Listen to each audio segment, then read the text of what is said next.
Tony Grossi, ESPN Cleveland, longtime Browns beat reporter, on how he thinks the Browns would utilize Travis Hunter if they drafted him. How would the Browns use Travis Hunter?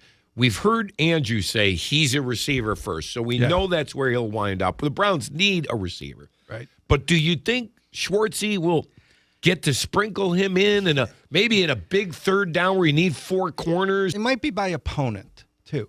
You know, like, all right, we know these guys are using a lot of four wides, so this is an opportunity for him to play a little cornerback this week. So he practices more cornerback.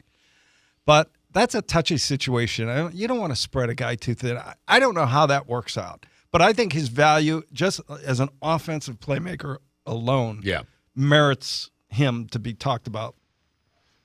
Let's welcome in Damon Wolfe from Dogs by Nature. And Damon, the more you hear draft people talk, they like him as a wide receiver. Some of them believe if he just played wide receiver, he'd be worthy of a top 5 pick.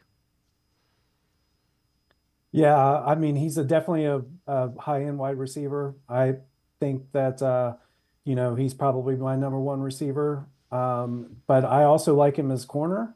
I know Andrew Berry said that he likes him as a wide receiver primarily.